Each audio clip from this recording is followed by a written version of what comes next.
Hi teachers అందరికీ నమస్కారం. Welcome back to our channel Surya smart ideas. నేను మీ Suryakala madam.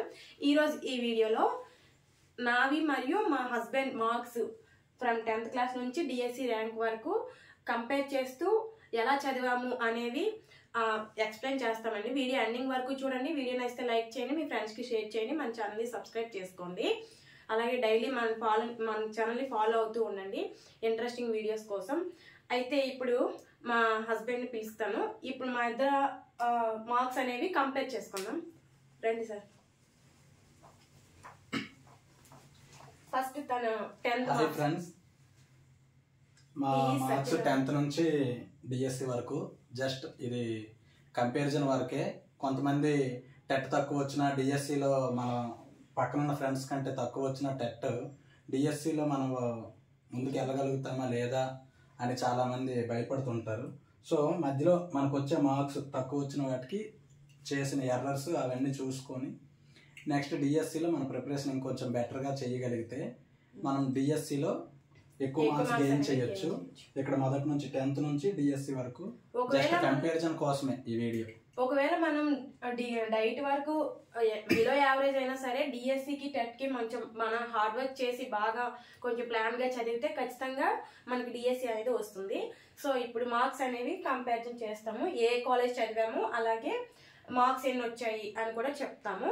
So ending వరకు చూడండి. ఫస్ట్ మీ 10th. ఇవి నావి ఫ్రెండ్స్, నావి 10th క్లాస్ మార్క్స్ 9.5. మా బ్యాచ్ నుంచే పాయింట్స్ స్టార్ట్ అయ్యాయి. 2012 నుంచి పాయింట్స్ స్టార్ట్ అయ్యాయి. అందుకు మాకు పాయింట్స్ అసైన్ చేశారు. 9.5.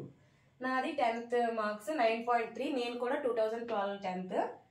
నెక్స్ట్ ఈ మార్క్స్ రావడం వలన నాకు ఇంటర్ చిలకలపల్లి రంగముద్రి కాలేజ్ వాళ్ళు ఇంటర్ ఫ్రీ ఇచ్చారు. ఎంపీసీ జాయిన్ అయ్యాను. అవి మనకి 950 వచ్చాయి. 2 years కలిపి 950. 2014లో కంప్లీట్ అయింది.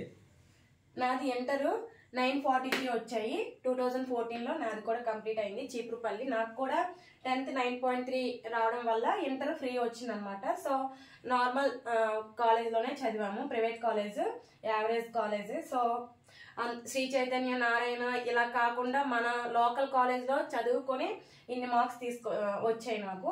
సో ఇంటర్ 943 2014లో కంప్లీట్ చేసాము. ఇంటర్లోనే నేను డిసైడ్ అయ్యాను డైట్ సెట్ రాద్దాము, ఎంసెట్ కూడా రాస్తాను, కానీ నాకు ఎందుకో డైట్ చేద్దాము, టీచింగ్ ఫీల్డ్ వైపు వెళ్దామని చాలా ఇంట్రెస్ట్ అనిపించి డైట్ సెట్ కోసం అప్లై చేశారు. మా సార్ కాలేజ్ వాళ్ళే అప్లై చేశారు. వాళ్ళు నాకు మెటీరియల్ అది అప్పుడు నాకు ఇచ్చారు. ఆ మెటీరియల్ చదివాను. అది ఫాలో అవుతూ కూడా జస్ట్ రాశాను. అప్పుడు నాకు డైట్ ఎంట్రన్స్ 621 621 వచ్చింది. వేణుగోపాలపురం డైట్ సెట్ ర్యాంక్ నాది 327 ర్యాంక్ వచ్చింది. చీపురుపల్లిలోనే చదివాను, కోచింగ్ సెంటర్ తీసుకున్నాను. అయితే మాకు ఈ ర్యాంక్ రావడం వలన గవర్నమెంట్ డైట్ లో సీట్ వచ్చింది వేణుగోపాలపురం. సాది నాది same college, diet college Venugopalapuram Nellimarla కూడా ర్యాంక్స్ మంచిగా రావడం వలన గవర్నమెంట్ డైట్ వేణుగోపాలపురంలో సీట్ వచ్చింది. అది అయిపోయిన తర్వాత 2 years 2016లో రిలీవ్ అయ్యాము. తర్వాత మనకి టెట్ పెట్టారు కదా 2018 డిఎస్సి నోటిఫికేషన్కి ముందు. ఫస్ట్ టెట్ నాకు 121 వచ్చాయి. నాకు ఫస్ట్ టెట్ 119 వచ్చాయి. ఇద్దరం కూడా అవనగడ్డలో కోచింగ్ తీసుకున్నాం, ప్రగతి ఇన్స్టిట్యూట్. నేను ఫస్ట్ టెట్ ఇంకా అవనగడ్డ కోచింగ్కి వెళ్ళలేదు, తర్వాత వెళ్ళాను. తర్వాత వచ్చారు.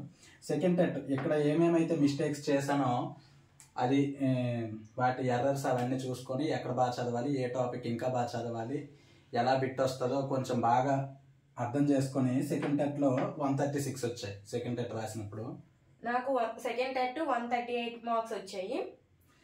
తర్వాత ఈ టెట్లో కొంచెం మనకి ఎక్కడైనా ఏ టాపిక్స్ దగ్గర కొంచెం ఓవర్ థింక్ చేస్తున్నామా, బిట్ ఎలా ఇస్తున్నాడని కొన్నిసార్లు డైలమా పడ్డాను. అందుకే కొన్నిసార్లు తగ్గింది అనిపించింది.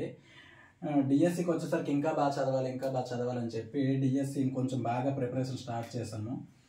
2018లోనే డిసెంబర్లో ఇచ్చాడు. 2019 జనవరిలో రాశాను ఎగ్జామ్. నేను 27th రాశాను. జనవరి 27th డిఎస్సిలో నాకు 81.33 వచ్చింది. డిఎస్సి ర్యాంకు విజయనగరం జిల్లాలో 25th ర్యాంక్ వచ్చింది నాకు. డిఎస్సి మార్క్స్ 80 మార్క్స్ వచ్చాయి. డిఎస్సి ర్యాంక్ 27th ర్యాంక్ నేను చాలా వీడియోస్లో చెప్పాను. సో నేను అనంతపురంలో చేస్తున్నాను. అనంతపురం డిస్టిక్లో నాకు 27th ర్యాంక్ వచ్చింది. డిస్ట్రిక్ట్ 27th ర్యాంక్ అన్నమాట. సో నేను ఇప్పుడు అనంతపురంలో జాబ్ చేస్తున్నాను. ఆయన విజయనగరంలో సాలూరులో జాబ్ చేస్తున్నారు. అయితే చూడండి, ఇక్కడ డిఎస్సి మార్క్స్ అంటే జస్ట్ కంపారిజన్ అంతే. మొదటి నుంచి మేడం గారు ఇక్కడ టెట్ ఎక్స్ట్రా ఉన్నాయి, కానీ డిఎస్సిలో కొంచెం మన ప్రిపరేషన్ ఎవరైనా మన ఫ్రెండ్స్ 1 or 2 మార్క్స్ మనకంటే ముందు ఉండొచ్చు, కానీ మనం ఇంకొంచెం బాగా ప్రిపరేషన్ స్టార్ట్ చేసి వాళ్ళ టిప్స్ కూడా తీసుకుంటూ గ్రూప్ డిస్కషన్ చేసుకొని ఫ్రెండ్స్తో షేరింగ్ చేసుకొని బాగా ప్రిపరేషన్ స్టార్ట్ చేస్తే ఈజీగా మనము అందరం ఒకే ట్రాక్లో ఉంటాం. 1 or 2 మార్క్స్ డిఫరెన్స్లో. అది సో ఇది మా ఎడ్యుకేషన్ జర్నీ. మా లైఫ్ పర్సనల్ జర్నీ కూడా కావాలి అనుకుంటే మెసేజ్ చేయండి.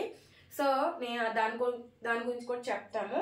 సో మీరు కూడా ఎన్ని మార్క్స్ వచ్చాయి, టెట్లో తక్కువ వచ్చాయా ఎక్కువ వచ్చాయా అనే కాకుండా డిఎస్సికి ఇప్పుడు టైం ఉంది కాబట్టి కష్టపడి చదవండి. పోస్ట్ పోన్ చేశారని మీరు కూడా పోస్ట్ పోన్ చేస్తే ఖచ్చితంగా మీకు మార్క్స్ అనేవి తగ్గిపోతాయి. ఒకవేళ సడన్ గా మీకు నోటిఫికేషన్ ఇచ్చి టైం తక్కువ ఇస్తే అప్పుడు పోస్ట్ పోన్ చేయండి అంటే చేయరు. సో ఇప్పుడు టైం ఇచ్చారు కాబట్టి ఇప్పుడు నుంచి బాగా చదివి మీరు ప్రిపరేషన్ అనేది కొనసాగించాలి. అస్సలు డిసప్పాయింట్ అవ్వద్దు. ఎగ్జామ్ వేగంగా పెట్టేస్తారు అని థాట్ లో మీరు ప్రిపరేషన్ అనేది చేయాలి. All the best. బాగా చదవండి ప్లీజ్. నోటిఫికేషన్ లేట్ అయినా మనకు సంబంధం లేదు, మనం చాలా రెడీగా ఉండాలి. నోటిఫికేషన్ 2 నెలలు లేట్ అవుతుంది, 3 నెలలు లేట్ అవుతుంది, అప్పుడు బుక్స్ సర్దుకొని చదువుదామని కాదు. మీరు రేపు ఎగ్జామ్ పెట్టినా కూడా రెడీగా ఉండేటట్టు ప్రిపరేషన్ చేయాలి అంతే. దయచేసి మీరు ఎగ్జామ్ ఎప్పుడు ఉంటుందా అని ఆలోచించకుండా మీ ప్రిపరేషన్ ఎంతవరకు కంప్లీట్ అయింది, సిలబస్ ఎంతవరకు కంప్లీట్ అయింది, నోటిఫికేషన్ వచ్చే టైంకే మీ ప్రిపరేషన్ అంతా మీ సిలబస్ అంతా కంప్లీట్ చేసుకోవాలి. సో నోటిఫికేషన్ వచ్చాక మీరు మరొకసారి రివిజన్ చేసుకునేటట్టు ఉండాలన్నమాట. సో నోటిఫికేషన్ రాలేదు కదా, ఇంకా స్కూల్స్ కి కొంతమంది ప్రైవేట్ జాబ్స్ చేస్తూ ఉంటారు. సో వాళ్ళందరూ ముందు అవి ఆపేసి ఈ ప్రిపరేషన్ అనేది కొనసాగించండి. All the best. Bye bye. Please do subscribe, like, share and comment. ఇది ఎలా వచ్చిందో అమ్మా.